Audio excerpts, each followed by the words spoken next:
At ngayon po kasama ko ang mga kababayan natin, mga taga-UK, no? Mahigit 13 hours ang biyahe nila para makisali din sa marcha nito. At siyempre, pauwi na sila, pero bago sila umuwi, nakita-kita muna kami para magtakaysa. Pero alam niyo po ngayon, ang pag-usapan natin, yung malungkot na sinabi ni Ma'am Elizabeth Zimmerman Duterte, na bagamat in good health si Tatay Digong, siya ay butot balat na. Alam niyo po, naintindihan ko kung bakit kinailangang i-highlight ni Ma'am Elizabeth na talagang nasa mabuting kalagayan naman at kalusugan si Tatay Digong, wala nang gamot na iniinom. Kasi pag sinabi lang na butot balat, alam na natin kung ano ibig sabihin nun. Pero sinabi pa rin niya na butot balat. Ibig sabihin, napakalaki ng nawalang timbang kay Tatay Digong at literally siya ay butot balat na. Siguro naman, hindi mo na kinakailangan maging doktor para malaman kung bakit naging butot balat na si Tatay Digong. Sakit ng loob po yan. Sakit ng loob dahil nangyayari ngayon, yung pinakaayaw niya mangyari na siya ay hinuhusgahan ng mga dayuhan.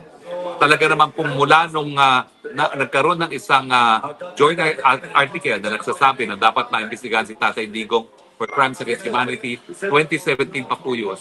Sinasabi na ni Tatay Digong, ano sila, hilo? Independenteng bansa ang Pilipinas, may sarili tayong hukuman. Kung merong gusto magreklamo laban sa akin, dito sila sa Pilipinas sumarap. Dahil mababaliwala yung pagkamartir ng ating mga ninuno na nagpakamatay para magkaroon ng malaya at independenteng Pilipinas. Pero ngayon po, nangyayari na yung kanyang bangungot na siya po ngayon ay hinuhusgahan ng mga dayuhan sa mga krimen na di mano ay nangyari sa Pilipinas. Ang nakakalungkot pa po ay dalawang bagay. Sinasabi nila 30,000 daw ang mga namatay dyan sa war and drugs si Tatay Digong. Pero dun sa arrest warrant, 43 ang sinasabi nilang biktima. Pangalawa po, sinasabi nila na overwhelming daw ang ebidensya. Pero anong katotohanan? Hanggang ngayon pa lang sila na nagkukumbinse ng mga pulis na sa Pilipinas na tumisigo laban sa kanya. Humingi sila ng karagdagang panahon para ilabas ang lahat ng ebidensya laban kay Tatay Digong. And yet, ngayon pa lang po sila nakikipag-usap sa kapulisan na tumindig bilang testigo. Kaya nga po, naiintindihan natin kung bakit balat buto na lang si Tatay Digong. Nasisiraan na po siya ng loob. Kaya nga po siguro nawawala na ng gana. Dahil nangyayari nga yung pangungot niya at siyempre napakatagal ng proseso. At dahil siya naman po ay dating prosecutor at abogado rin, alam niya na hindi makatarungan na nangyari sa kanya. Pantakin ninyo, 120 days plus na siya nakakulong and yet wala pang probable cause. Sa Pilipinas po kasi, bago ka makasuhan sa hukuman, dumaan ka na sa proseso ng preliminary investigation. At titignan na doon kung merong ang krimen na nangyari at may posible ba na inasasakta lang gumawa ng krimen. Ngayon po, wala pang ganon. Mangyayari pa lang po yan simula September 23 sa confirmation of charges. Doon pa lang po pruebahan ng prosecutor kung merong probable cause. Meanwhile, 120 days na siyang nakakulong. Sa totoo lang po, sinabi naman ni Ma'am Elizabeth na butot balat, yung ibang mga anak naman talaga ay nalulungkot din dahil kada bisita nila, nakita niyo naman kung paano yung naging asta ni Mayor Baste. Lungkot na lungkot siya doon sa huling araw niyang pagdalaw. Si Congressman Pulong, hindi na po humarap sa amin dahil hindi na niya kaya kaming harapin. Dahil baka siguro maluha siya. No? Hindi po mabuti ang lagay ni Tatay Digong. Yan po ay dahil sa sama ng loob. Yan po ay dahil sa nangyari sa ating bansang Pilipinas, hindi lang nangyari sa kanya. Malungkot po ang nangyari sa kanya dahil nga po linabagang soberenya natin at ngayon po ay linalabag ang karapatang pantao rin ni Tatay Digong. Well, bago po ako magpatuloy, lumarating ang pagkain namin tanghalian, pero tanungin ko muna po itong ating mga kababayan. Anong nararamdaman nyo nung nabalitaan nyo na butot balat na si Tatay Digong? Unahin po natin dito, no? Ito po ang namumuno nitong grupong to. Ito po, 2015 na pa, ay DDS na. Tayo po, si Emily, no? Si Emily po ay DDS na 2015 pa lamang. Balik-balik po sila rito, ha? Ilang oras kayo sa England papunta rito? Sumatsal? 13 hours. Balik-balik ko yan. Ilang beses ka na bumalik mula nung kinulong si Tatay Digong? Ako po, attorney, nakasampung beses na ako mula itinulong. 10 beses. Napakagastos po niyan. Magkano rin ang gastos nyo? Dahil kada punta nyo rito, nag-aarkila kayo ng bus at nag-ano kayo ng hotel. No? Magkano kada punta nyo rito? Well, napakalaki po ng gastos po. Kasi sa hotel lang, tsaka sa bus pa, o syempre pagkasin pa namin. Pero yan po ay galing sa bulsa namin. Voluntary po ang pagpunta namin dito. Hindi po namin iniisip ang aming gastos. Ito po ay para kay Tatay Digong. Para ipakita po namin ang buong suporta at pagmamahal po sa ating mahal na Tatay Digong. Kami po ay nalulungkot noong nalaman namin, narinig po namin, attorney, ang live po ni Ma'am Elizabeth na nagsasabi na gano'n na nga po kalagayan ni Tatay Digong. Ang sakit po sa amin na mga supporter ni Tatay Digong na nagmamahal sa kanya. Ano po ang kalagayan niya? Sana po maparinggan ng ating government ngayon, lalo na sa ating presidente ngayon na si President Marcos. Sana mapakinggan niya ang mga hinaing ng lahat ng mga tao na nagmamahal kay Tatay Digong.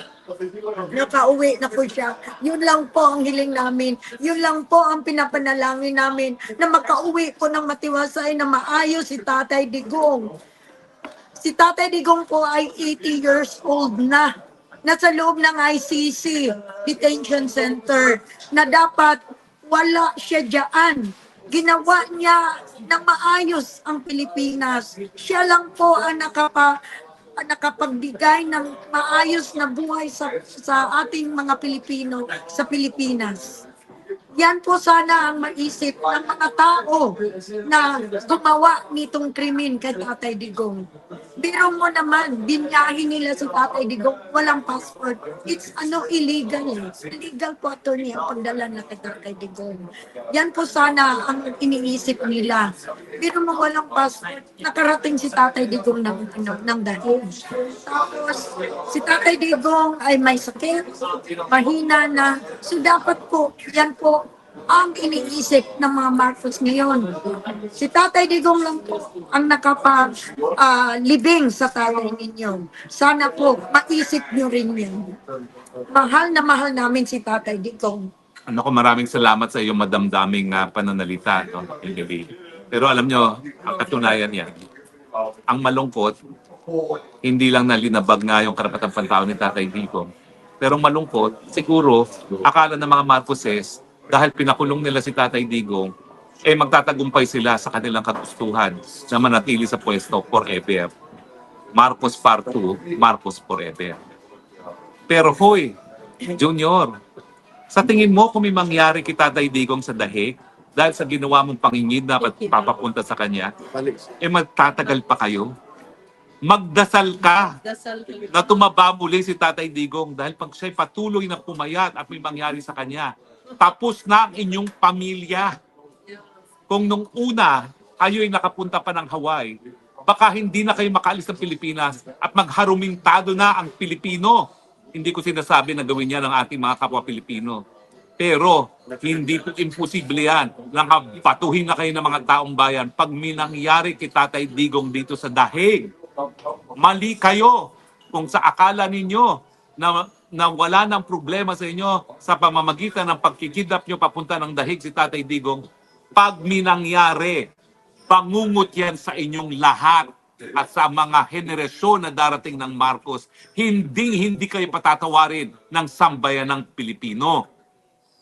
Tandaan nyo yan. Mag-aral ka ng kasaysayan. Paano naging katapusan ni Muammar Gaddafi sa Libya?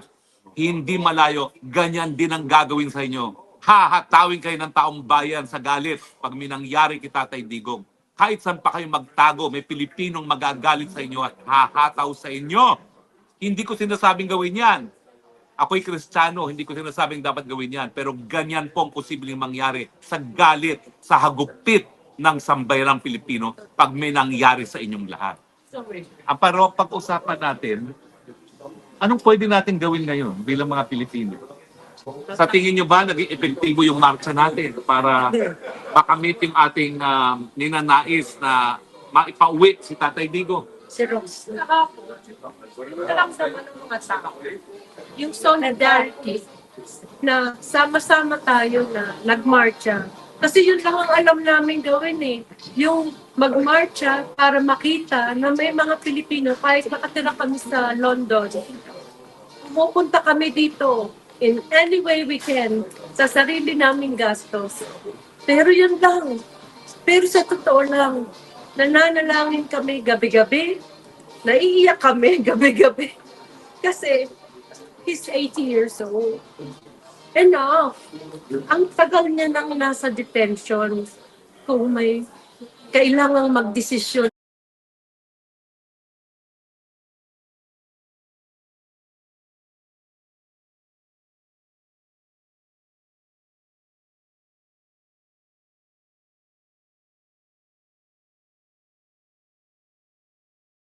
ng ICC, kailangan pati sila.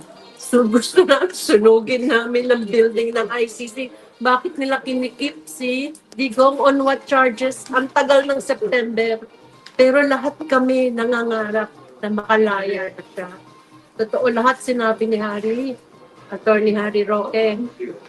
Napakaraming Pilipino. Yung iba hindi makarating dito because of some reasons. Pero ang dami namin kilala, magkakaroon uli ng sigalot pag may nangyari kay tatay. Yes. Yun lang masasabi ko. Malinaw po ang aming sinasabi. Di po namin iniinganyo gumamit ng dahas ng taong bayan. Pero sinasabi namin na katotohanan. Kung sa tingin nyo na wala ang problema dahil nawala sa Pilipinas si Tatay Digong, kapag may nangyari, mas malaki ang problema ninyo. Dahil ngayon pa lang, nanarayan ng Tatay Digong na nakakulong, buong mundo, alam na kung gano'ng kamahal si Tatay Digong.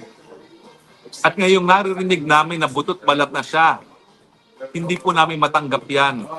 Dahil alam po namin na ang Pilipinas naging mas maunlad, mas mapayapa, at ang mga Pilipino, taas ulo ngayon na sila ay Pilipino dahil kay Tatay Digong. Hindi po kami sumasamba kay Tatay Digong dahil sa kanyang pagkatao. Ginagalang po namin siya at binibigyan pugay dahil sa liderato na pinakita niya. Hanggang ngayon po, matapos siya maging presidente, matapos maging kongresista, mayor, nakatira sa bahay Kalapati sa Davao. Hindi ko po talaga akalain na magkakaroon ng isang leader na hindi magpapasasa sa posisyon. Pero yan po ang Tatay Digong. At yan po ang dahilan kung bakit mahal na mahal ng taong bayan si Tatay Digong. Kayo po, sino pa pong gusto magsalita? Ma'am, ano pa po ang gusto niyo pang gawin? Kanino pa umiiyak yan eh? Kanina pa umiyak. Sige po. Kami po from London, nung una namin pong malaman na si Tatay Digong ay na illegally na kidnap, sobrang lungkot po namin. That's why, kasi nakatutok po kami nung March 11 po eh. Yung March 11 po, nakatatak na po sa utak namin. Yung ginawa nilang pambabastos kay PRRD na dati nating presidente. Pati yung pambabastos niya sa pamilya. Walang nakikinig sa mga pakiusap nila habang kinikidnap siya. So, nung marinig po namin yun sa UK, nag-usap-usap po kami talaga na kailangan namin makarating straight away. Kaya after March 11, pumunta po kami ng Den Haag ng March 23 para maibigay po namin yung suporta namin kay PRRD from UK. March 11, na-meet namin si Vicky Sara, sila Spokes Harry, Senator Robin. And then after that, para nagpahinga lang kami ng 5 days sa UK, balik na naman kami ng birthday ni Tatay Digong noong March 28. Kasi gusto namin na, kahit hindi namin nakakita si Tatay Digong personally, andun yung support namin. So from then on, like me personally, 5 times na ako nakarating sa Den Haag.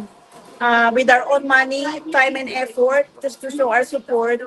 And also we do prayer every day para si Tatay Digong. Nandun pa rin yung kanyang strong spirit. na someday, hopefully, makuha niya yung tunay na hustisya niya. Kahit alam natin na ginigipit siya ng ating sariling gobyerno sa Pilipinas. So hopefully, maraming makinig sa kanya. Kahit yung mga taga-ICC, maging patas naman sila sa gagawin nilang judgment sa kanya. At saka gusto rin namin maipakita, gusto rin namin, idadasal namin na yung mga nag-a-accuse sa kanya, ng mga kanyang mga kasalanan, sana maisip naman nila kung talaga bang may kasalanan si Tatay Digong sa kanila or kasi 'di ba alam naman natin na marami diyan na impluwensyahan lang kasalita sila na hindi naman totoo. So sana mag-speak up din sila kung sino yung mga tunay na natulungan ng legacy ni PRRD against drugs, illegal drugs. Alam natin maraming naging taong natulungan, naging matino dahil sa mga project ni PRRD. So, sobra kaming nalulungkot dahil bakit ngayon bumabalik pa dyan yung kwento. But anyway, we can only offer our prayer for PRRD at saka sa family niya.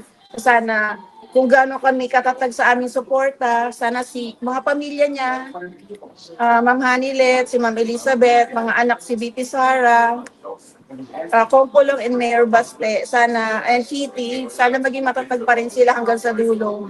Katulad ni Scopes Hari na palaging nandyan for PRRD, gano'n din kami. Lalaban tayo hanggang dulo. Duterte pa rin, Pilipinas, Duterte pa rin. Thank you. Salamat po.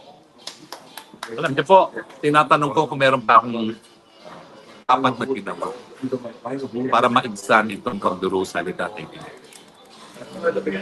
Napaka-frustrating po sa akin. Ako yung kauna-unahang Pilipino na nakapasok sa roster ng ICC List of Lawyers, pero hindi ko po siya madepensahan. Dahil ako mismo hinabol ng mga bangag dyan sa bansa. Ang hearing ko nga po sa 15, kauna-unahang hearing. Hindi na po ako kumuha ng abogado, ako nagtatayo ng abogado para sa akin sarili. At isang pampers box sa book evidence at sumite ko. Malungkot po kasi kung hindi naman ako hinabol ng mga bolangyang, mga bagag sa Malacanang, siguro nga nagugol ko yung aking karanasan bilang abogado para matulungan si Tatay Digong. Pero kinakailangan po ng remedyo. At ako po'y nalulungkot na sabihin na parang wala na tayong remedyo makukuha sa ICC. Bakit? Ang ICC po ngayon, ang pinaglalaban, yung manatili sila bilang isang hukuman. Dahil bukod po kay Tatay Digong, wala na silang linilitis na kaso. At yung pagpupulong ng mga bansa na miyembro ng ICC, tinatawag na Assembly of State Parties, pinag-usapan na kung dapat magpatuloy ang ICC dahil wala naman sila mga huling mga akusado. Kaya tuwan-tuwa talaga sila nung ang bangag administrasyon ni Marcos ang siya pang nag-surrender kay Tatay Digong na hindi pa humihingi ng kooperasyon ang ICC sa pamamagitan niya ng kidnapping. So ako palagi ko tinatanong, meron pa ba akong nagawa? Ang problema po, hindi ako pamilya. Hindi ako nagdidesisyon. Kailangan tanggapin lang po ang desisyon nila. Wala yung recommend. At ngayon po, recommend ko, kinakailangan na po ng ibang remedyo. Gamitin na natin ang karapatang pangtao bilang susi para mapalaya si Tatay Digong dahil inabag ang karapatang pangtao, hindi po pwede ang kidnapping maging dahilan para magpatuloy ang trial sa ICC. Dahil pagdating sa ICC, sa tingin ko po, dihado tayo dyan. Dahil pag wala na si Tatay Digong, sino pa ang lilitisin nila? Paano na mga sweldo nila? Paano na yung 140 million euros sa taon na ginugugol sa hukuman? Nandiyan po sa larangan ng international law, dati-rate, ang definition ng international law lang, application of rules. Nagbago na po yan. Ngayon, authoritative decision-making process. So pati po yung konsiderasyon kung ikabubuti ba ng buong daigdig ang pag-abolish sa ICC, pumapasok na as issue sa kaso ni Tatay Digong na hindi naman dapat. Siguro, tama sila na nagsasabi sila na mas mabuting may hukuman na matatakbuhan ng mga biktima sa pinakarumalduman na krimen pag walang gumaganang lokal na hukuman. Hindi po yan ang kaso sa Pilipinas. Bukas ang mga hukuman sa Pilipinas. Bakit nyo ipipilit na ituloy ang kaso ni Tatay Digong para lang magpatuloy ang ICC? Mali po yan. kung talagang kinakailangan bigyan ng katarungan ng lahat, unahin muna natin yung karapatan ng mga nasasakdal sa hukuman. Kaya nga po ako, I can only recommend, dalhin na natin sa Dutch court. Dahil nga, sa ka nakakita kidnapping, tapos yun ang pamamaraan para magkaroon ng jurisdiction sa tao, ng akusado. At hindi po pwede maghugas kamay ang mga Dutch. Nakakulong siya sa presong Dutch. Binabantayan siya ng mga Dutch na mga gwardya. Pinalanding siya sa Holland nang walang passport, tinanggap ng mga Dutch immigration authorities. Sinundo ng Dutch police kasi walang kamalay-malay ang ICC na nandiyan na si Tatay Digong. Yan ang totoo. Sinakay siya sa ambulansya ng Dutch. Dinala sa hospital ng Dutch bago kinulungan doon sa kulungan. Nakulungang Dutch. Ang sa akin, okay, may abogado dyan. Alam nyo kami mga abogado may legal ethics. Hindi ko man kasundo yan si Kaufman, hindi ko siya pwedeng pakilaman dahil kanyang kaso yan. Pero dahil nga wala naman tayo nakikitang remedyo, hindi ba po pwede mag-explore na tayo ng ibang remedyo? Pero dyan po yung napuprustrate ako kasi hindi ako pamilya, hindi ako pwede mag-decide. Yes. Pero siguro, dahil nararamdaman naman ng pamilya na ang sakit ay hindi lang tinatamaan sila, kundi ang buong sambayan ng Pilipino nagmamahal. Siguro naman iko-considera nila ang lahat na posibleng pang-remedyo para mapalaya si Tatay Digong. Pero ngayon po ako, talagang tinatanong, meron pa ba akong dapat ginawa para makatulong kay Tatay Digong? Ganong hindi naman ako. Tingnan po natin. Pero siguro, dahil ako'y pinangalak na kulot, ang sabi nila ang kulot, matitigas ang ulo, hindi po tayo titigil. Yes. Hanggang narito pa tayo. Habang Hanggang buhay. dulo, Tatay Digong. Alam namin nahirapan ka, alam namin nawawalan ka pag-asa, pero kakilala mo si Harry Roque. Makulit, hindi titigil. Narito ako, antayin kita. Sasamahan kitang inuwi. Hang in there, Tatay Digong. Dami nagmamahal sa'yo. Huwag ka mawalan ng pag-asa. Mahal ka namin. At naniniwala ko na naniniwala ka rin sa Panginoon na nakita niya ang mabuting nagawa mo, lalong-lalo na sa pagkakaroon ng kapayapaan sa ating bayang Pilipinas. Sensya na po, medyo emotional ngayon, pero maraming salamat sa inyong patuloy pagtangkilik. Pagdasal po natin ang Tatay Digong. Prayers move mountains. Amen. And let us ask God, please Lord, do not take away our Tatay Digong at a time when the nation needs Him the most. Salamat po. Hanggang sa muli.